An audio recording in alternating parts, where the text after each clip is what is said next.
గజం భూమి కేవలం 5,500 రూపాయలతో 135 గజాల భూమి కేవలం 7 లక్షలు మాత్రమే.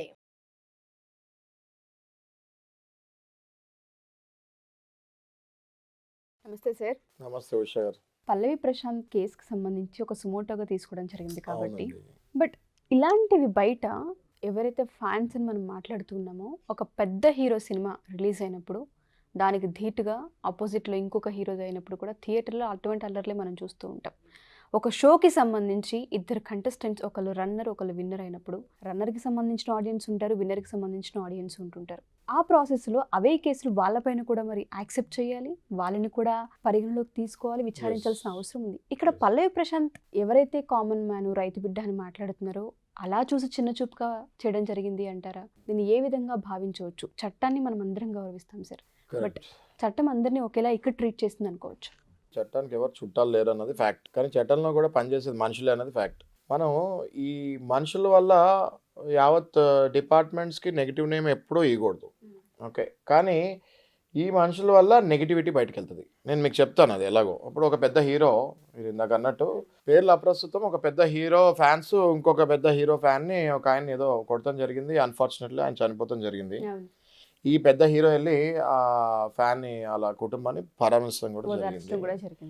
కండోలెన్స్ ఇచ్చారు, అది మంచి సాంప్రదాయానికి దారి తీస్తుంది. కానీ ఇలాంటి కేసెస్లో సుమోటో తీసుకుంటారా తీసుకోరా అన్నది మీ క్వశ్చన్. ఇలాంటి కేసెస్లో కూడా చాలా పోలీస్ డిపార్ట్మెంట్ సుమోటో తీసుకున్న కేసెస్ చాలా ఉన్నాయి. అయితే కొన్ని కేసెస్లో తీసుకోకపోయిన కేసెస్ కూడా ఉన్నాయి. అక్కడ డిపార్ట్మెంట్ తప్పులేదు, అందులో ఎక్కడో ఒక 5-10% మేనేజ్ చేసే వాళ్ళు ఉంటారు కదా, అది వాళ్ళ తప్పు. వాళ్ళ మీద కూడా హైకోర్టులో శిక్షలు పడిన రోజులు ఉన్నాయి. ఎవ్వరు తప్పించుకోరండి చట్టం నుంచి, అదైతే కన్ఫర్మ్. ఇవాళ డిపార్ట్మెంట్ మంచి పని చేసింది, దానికి ఎవరికి క్రెడిట్ ఇవ్వక్కర్లేదు. ఇవాళ డిపార్ట్మెంట్ ఇది తీసుకోలేదు యాక్షన్, దానికి డిపార్ట్మెంట్ తిట్టక్కర్లేదు. ఇప్పుడు మీకు చెప్పాను కదా చట్టానికి చుట్టాలు లేరని. అట్లా అని పోలీసు వాళ్ళు కూడా చట్టానికి చుట్టాలు కాదు, లాయర్స్ కూడా చట్టానికి చుట్టాలు కాదు. అందరికీ same book applicable. Indian penal code IPC అందరికీ సేమ్ బుక్ అప్లికబుల్. కాన్స్టిట్యూషన్ అందరికీ సేమ్ అప్లికబుల్. అందరం మనం మనుషులే కదా. పోలీస్ డిపార్ట్మెంట్లో పనిచేసేది మనుషులే, లాయర్స్ మనుషులే, సామాన్య ప్రజలు మనుషులే. అందులో మనుషులు తప్పు చేస్తారు, కానీ డిపార్ట్మెంట్స్ తప్పు చేస్తానికి రూల్స్ ఒప్పుకోవు. ఆ రూల్స్ ఒప్పుకోకుండా వీళ్ళు తప్పు చేసినప్పుడు వాళ్ళ మీద కూడా కేసు వేయచ్చు. మనం ఎవ్రీ టైం మనము డైరెక్ట్గా డిపార్ట్మెంట్ని తిట్టేస్తాము, అది తప్పు. ఓకే, అందులో ఫర్ ఎగ్జాంపుల్ సుమోటో తీసుకోవాలి పోలీస్ డిపార్ట్మెంట్. ఇలాంటి గొడవ ఎక్కడో జరిగింది, సుమోటో తీసుకోవాలి, తీసుకోలేదు. దానికి ఎవరు హెడ్? కమిషనరా, ఏసీపీయా? ఎవరు హెడ్? ఆ పర్టికులర్ టైంలో ఎవరున్నారు అందులో? కమిషనర్ అనేది ఒక పదవి. ఆ పదవిలో అనేక మంది వస్తూ ఉంటారు, వెళ్తూ ఉంటారు. ఆ పదవి ఎప్పుడు తప్పు చేయదు. ఆ పదవిలో కూర్చున్న వాళ్ళు ఎప్పుడైనా తప్పు చేశారనుకోండి, వాళ్ళ మీద కూడా కేసు వేయచ్చు. అదే చట్టంలో, అదే బుక్లో, అదే ఇండియన్ పీనల్ కోడ్లో వాళ్ళకు కూడా పనిష్మెంట్స్ ఉంటాయి. ఇక్కడ మనం చాలా బ్రాడ్గా ఆలోచించాలండి, ఊరికే అందరినీ బ్లేమ్ చేసేస్తాం కాదు. సో ఇలాంటివి జరిగితే ఇప్పుడు జరిగినాయా అంటే 100% జరిగినాయి. ఇప్పుడు అదే ఈ కేసులో తీసుకుంటే చాలామంది నన్ను ఏం క్వశ్చన్ అడుగుతున్నారంటే, పల్లవి ప్రశాంత్ ఒక్కడేనా సార్ తప్పు చేసింది, మిగతా వాళ్ళు లేరా అని అడిగితే, ఇందులో పల్లవి ప్రశాంత్ A1 అమ్మా, A2, A3, A4, A5 ఎవరున్నారో మనం చూడాలి. వాళ్ళ మీద కూడా పడ్డాయి, ఎంతమంది మీద పడ్డదో చూడాలి.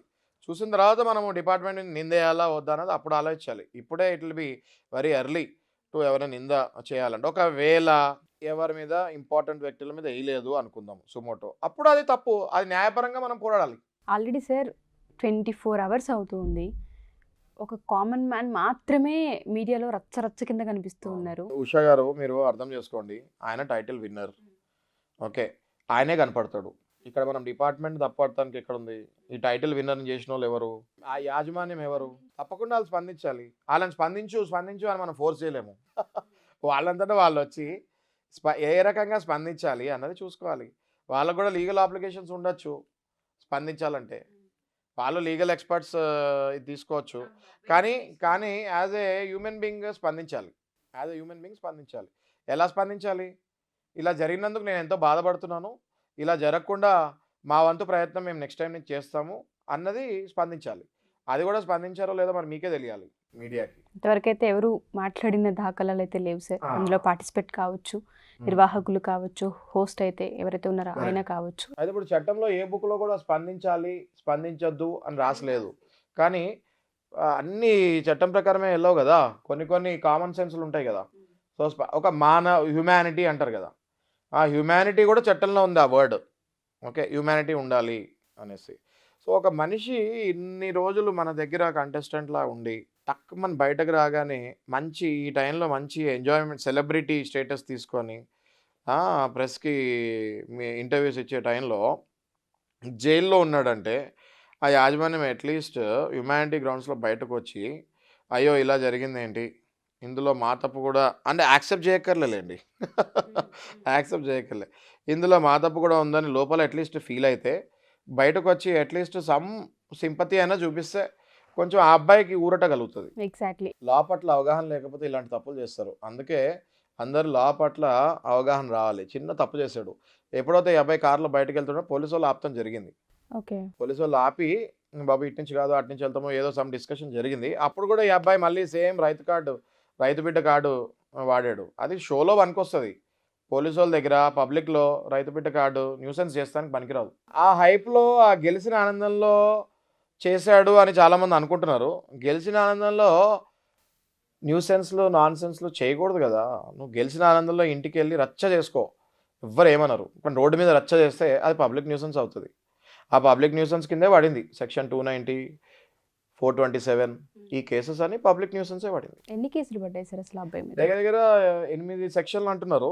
ఇప్పుడు నాకు తెలిసి అయితే 6 సెక్షన్స్ నాకు గుర్తున్నాయి. 147, 148, 149, 290, 427, 353 బా. ఇవైతే నాకు గుర్తున్నాయి. ఇవి కాకుండా ఇంకో 2-3 పడ్డాయి అంటున్నారు. అది చెక్ చేయాలి. జరిగింది ఏదైతే ఉందో షో నిర్వాహకులు కూడా స్పందించాలి దీనిపైన అనే కోరుకుందాం. అమ్మ నేను మళ్ళీ చెప్తున్నా మీకు, షో నిర్వాహకులు 100% స్పందించాలి. బికాజ్ వాళ్ళు vicariously they are liable for this activity. Vicarious liability నేను మీకు ఉదాహరణతో పాటు చెప్పాను. వైకేరియస్ లయబిలిటీ అంటే నా వస్తువుని మీరు తీసుకెళ్ళి దాంతో ఏమైనా మిస్యూజ్ చేసినా అది నా తప్పు కూడా అవుతుంది. ఓకే, సో ఈ వస్తువుతోటి మనిషిని ఎట్లా కంపేర్ చేస్తున్నా అంటారు, అది షో. ఆ షోలో నుంచి బయటకు వచ్చేవాడిని ఎటు నుంచి వెళ్ళాలి, ఎలా జాగ్రత్తగా ఇంటికి పంపించాలి అన్నది చూసుకునే బాధ్యత ఈయనకుంది. సో అక్కడ ఐ స్ట్రాంగ్లీ ఫీల్ దట్ అక్కడ వీళ్ళ మీద కూడా సెక్షన్స్ పడాలి. Thank you sir, thank you so much. నమస్తే.